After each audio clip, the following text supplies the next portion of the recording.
धन धन सतगुरु तेरे आसरा। सेवक की हर जगह लाज रखता है। प्रेमी केहर सिंह गांव पक्का कला जिला बठिंडा से लिखता है, सन 1972 में मैं PWD में एक जगह वर्क मुंशी की ड्यूटी पर तैनात था। उन दिनों काफ़ी सख्त चेकिंग चल रही थी। गैर हाजिर कर्मचारियों पर सख्त से सख्त कार्रवाई की जाती थी। उधर उन्हीं दिनों पूज्य परम पिताजी बाहर गांव में सत्संग कर रहे थे। मेरी उस समय सत्संग में स्पीकरों की व्यवस्था करने व स्टेज सेक्रेटरी के रूप में ड्यूटी लगी हुई थी। इसीलिए मैं कई दिनों तक लगातार ही कुल मालिक परम पिताजी के साथ सत्संगों पर जाता रहा। एक दिन गांव महिमा सरजा का सत्संग था। अंतर्जामी कुल मालिक परम पिताजी ने मुझे अपने पास बुलाकर अपनी ड्यूटी पर जाने का हुक्म देते हुए फरमाया, भाई अगर तुझे समय मिल जाए तो दोपहर को महिमा सरजा गांव में सत्संग पर पहुंच जाना। परंतु मेरा ख्याल तो यह था कि मैं महिमा सरजा का सत्संग सुनकर ही अपनी ड्यूटी पर जाऊंगा। कुल मालिक के इलाही वचनों के अनुसार मैं अपने गांव होता हुआ सुबह उसी समय तक पर अपनी ड्यूटी पर जा पहुंचा। मुझे ड्यूटी पर पहुंचे अभी 5 मिनट ही हुए थे कि जब मैं अपने कमरे से बाहर निकला तो इतने में मेरे सभी अफसर वहां आ पहुंचे। परम पिताजी की दया मेहर से मैं अपने अफसरों को पहुंचने से पहले ही अपनी ड्यूटी पर हाजिर हो गया था। मैं सतगुरु सच्चे पातशाह जी का यह जीव खेल देखकर धन्य धन्य करने लगा। अफसरों के वापस चले जाने पर मेरा ख्याल महिमा सरजा सत्संग पर गया। मैं जब अपने दफ्तर से बाहर निकलकर कमरे को ताला लगाने लगा तो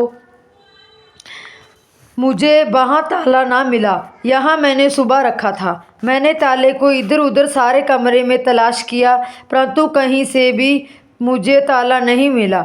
मैंने सोचा कि किसी ने ताला उठा लिया होगा, तो मैं अपनी बहन के घर से दूसरा ताला ले आया। ताला लगातार जब मैं साइकिल की तरफ चला तो देखते ही देखते एक छोटा सा लड़का मेरे साइकिल को ताला लगाकर उसकी चाबी लेकर दौड़ गया।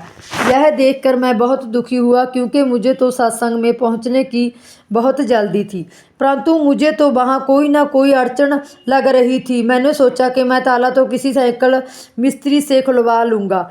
साइकिल को अपने कंधे पर उठा लिया।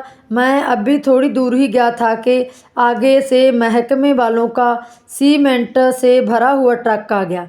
मैं समझ गया यह तो परम पिताजी का रचा हुआ खेल है। मैंने जल्दी से मजदूरों को बुलाकर सीमेंट के सभी थैले गिनती करवाकर स्टोर में रखवा लिए और रसीद उन से प्राप्त कर ली। अब मैं हर तरफ से निश्चिंत था। कमरे का पहले वाला ताला भी अपने निश्चित स्थान पर ही मिल गया। कमरे को ताला लगाकर जब मैं साइकिल की ओर बढ़ा तो साइकिल का ताला भी मुझे खुला ही मिला। परम पिताजी का यह अनोखा खेल देखकर मैं हैरान था और अपने मालिक का लाख लाख बार शुक्रिया कर रहा था। इसी प्रकार शहंशाहों के शहंशाह कुल मालिक परम पिताजी का शुक्राना करते हुए मैं खुशी खुशी ठीक 12 बजे सत्संग में पहुंच गया। मैं बहुत ही खुश था, क्योंकि सतगुरु सच्चे पातशाह जी ने मेरी लाज रखी थी। अगर मैं अपनी ड्यूटी पर ना गया होता तो मेरे खिलाफ सख्त से सख्त कार्रवाई की जाती, परंतु खुद सतगुरु सच्चे पातशाह जी ने सभ्य ही सारा खेल रचकर दास की पूरी लाज रखी।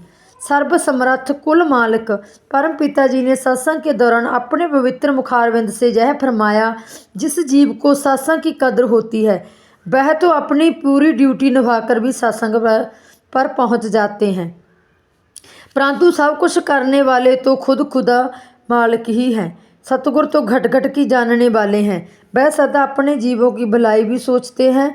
किसी का ना किसी बहाने से आकर अपार खुशियाँ प्रदान करके अपने जीवों को पक्का विश्वास दिला देते हैं। धन धन सतगुरु तेरे आश्रय।